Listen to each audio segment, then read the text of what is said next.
राधे राधे, हरे कृष्णा। कैसे हो आप सब? आशा करती हूँ सभी लोग बढ़िया होंगे, मस्त होंगे, स्वस्थ होंगे और ठाकुर जी की सेवा कर रहे होंगे। तो कार्तिक महीना चला हुआ है, तो कार्तिक महीने में कौन सी एकादशी होती है और पूजन विधि क्या होती है, किस तरह से हम लड्डू गोपाल जी को स्नान कराएं और किस नाम की एकादशी होती है, उसकी व्रत कथा यहाँ पर आपको मिलने वाली है।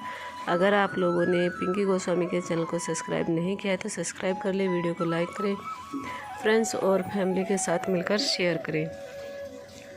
तो कार्तिक के महीने में रमा नाम की एकादशी का व्रत रखा जाता है। इस दिन भगवान कृष्ण की संपूर्ण वस्तुओं से पूजन, नैवेद्य तथा आरती तथा कर प्रसाद वितरित करके ब्राह्मणों को भोजन कराए तथा दक्षिणा दे। और ये व्रत जो है ना, एकादशी दशमी की तिथि से ही शुरू हो जाता है। एकादशी का जो व्रत होता है वो 3 दिवसीय होता है। दशमी की तिथि में हम निहार तो नहीं रहेंगे, दिन ढलने से पहले भोजन कर लेंगे, बिल्कुल सात्विक भोजन करेंगे।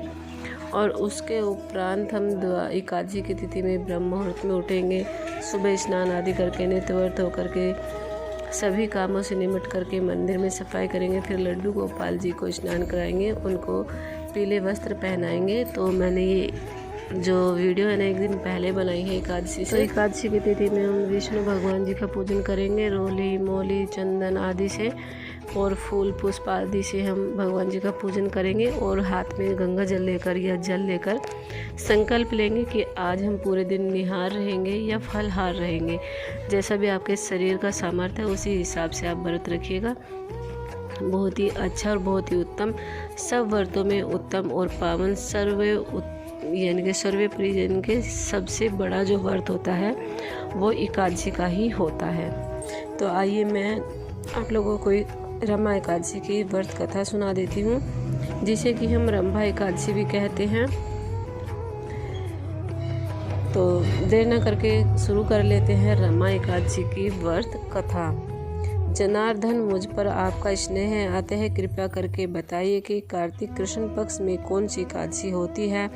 भगवान कृष्ण बोले, राजन, कार्तिक के कृष्ण पक्ष में परम कल्याणमय एकादशी होती है, रमा के नाम से विख्यात है। रमा परम उत्तम और बड़े बड़े पापों को हरने वाली, पूरे काल में मुचुकुंद नाम से विख्यात एक राजा हो चुके हैं, जो भगवान श्री विष्णु भक्त और सत्य प्रतिज्ञ थे। कष्ट राज का शासन करते हुए उस राजा के यहाँ नदियों में श्रेष्ठ चंद्रभागा कन्या रूप में उत्पन्न हुई। राजा ने चंद्रसेन कुमार शोभायान के साथ उसका विवाह कर दिया। एक समय की बात है कि शोभायान अपने ससुर के घर आए हुए थे। उनके यहाँ दशमी के दिन आने पर समूचे नगर में ढिंडोरा पिटवाया जाता है कि एकादशी के दिन कोई भी भोजन न करे, कोई भी भोजन नहीं करेगा। डंके की घोषणा सुनकर शोभायान अपनी प्यारी पत्नी चंद्रभागा से कहा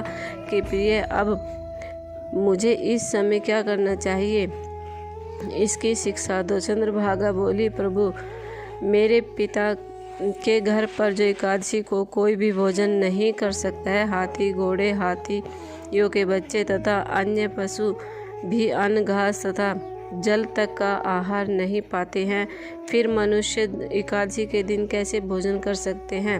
प्राणनाथ, यदि आप भोजन करोगे तो बड़ी निंदा होगी। इस प्रकार मन में विचार करके अपने चित्त को दृढ़ कीजिए। और प्रिय, तुम्हारा कहना सत्य है, मैं भी आज उपवास करूँगा। देवों को जैसा विधान है वैसा ही होगा। श्री कृष्ण कहते हैं कि इस प्रकार दृढ़ निश्चय करके शोभायान ने व्रत के नियम का पालन किया।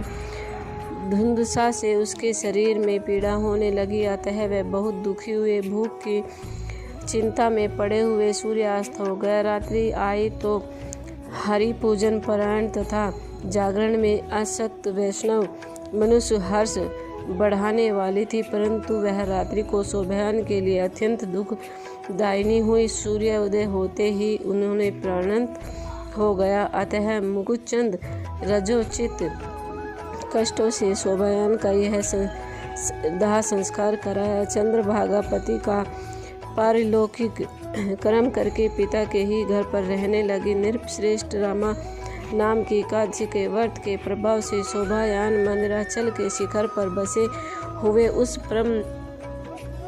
परम रमणीय देवपुरी को प्राप्त हुए। उनको शोभायान द्वितीय कुबेर की भांति शोभा पाने लगे। राजा मुकुचंद नगर में शोभ शर्मा नाम से विख्यात एक ब्राह्मण रहते थे। वे तीर्थ यात्रा के प्रसंग से घूमते हुए कभी मंदराचल पर्वत पर गए थे। वहां पर शोभायान दिखाई दिए। राजा के दामाद को पहचान कर वे समीप गए और शोभायान भी उसके समय विद श्रेष्ठ शोभा शर्मा को आया जान शीघ्र ही आसन से उठकर खड़े हो गए और प्रणाम किया। क्रमश अपने ससुर और मुकुचंद प्रिय पत्नी चंद्रभागा तथा समस्त नगर को कुशल पूछी।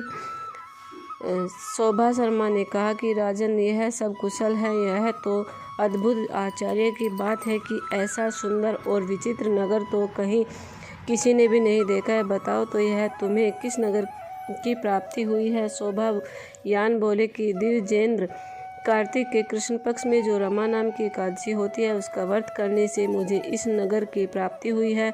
ब्रह्मांड, मैंने श्रद्धाहीन होकर इस उत्तम व्रत का अनुष्ठान किया है, इसलिए मैं ऐसा मानता हूँ कि यह नगर सदा स्थिर रहने वाला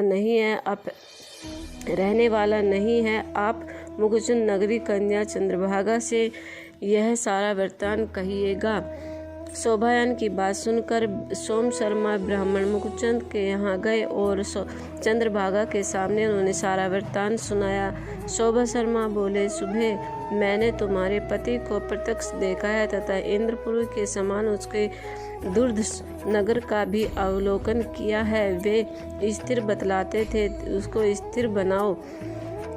चंद्रभागा ने कहा कि ब्रह्म ऋषि, मेरे मन में पति के दर्शन की लालसा लगी हुई है। आप मुझे वहां ले चले। मैं अपने व्रत के पुण्य से उस नगर को स्थिर बनाऊंगी।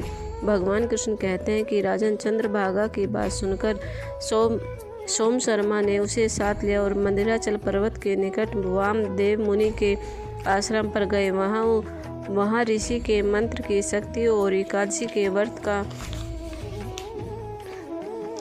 का सेवन की चंद्रभागा शरीर दिव्य हो गया। उसने दिव्य गति प्राप्त कर ली। इसके बाद पति के समीप उसके नेत्र हर्षोल्लास से खिल रहे थे। अपनी प्रिय पत्नी को आई देखकर शोभायान को बड़ी प्रसन्नता हुई। उन्होंने उन्हें बुलाकर अपने वाम भाग में सिंहासन पर बिठाया। तदंतर चंद्रभागा हर्ष में भरकर अपने प्रियतम से यह प्रिय वचन कहा, नाथ, मैं हित की बात कहती हूँ, सुनिए। पिता के घर में रहते समय उस समय मेरी अवस्था 8 वर्ष की हो गई थी। तभी से लेकर आज तक मैंने जो एकादशी के व्रत किए हैं, मेरे भीतर जो पुण्य संचित हुआ है, उसके प्रभाव से नगर कल्प अंत तक स्थिर रहेगा। यह सब प्रकार मनोवांछित वैभव से समृद्धिशाली होगा।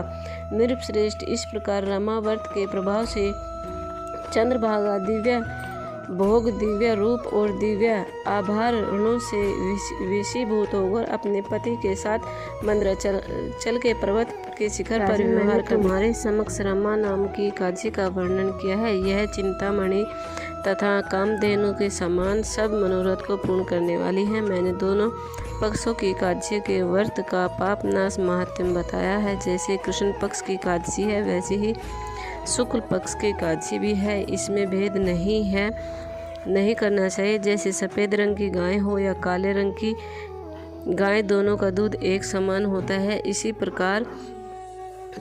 प्रकार दोनों पक्षों की एकादशी का फल एक समान देने वाली है। जो मनुष्य एकादशी के व्रतों का महात्म्य सुनता है अथवा पापों से मुक्त हो जाता है, श्री विष्णु लोक में प्रतिष्ठित होता है। बोल विष्णु भगवान की।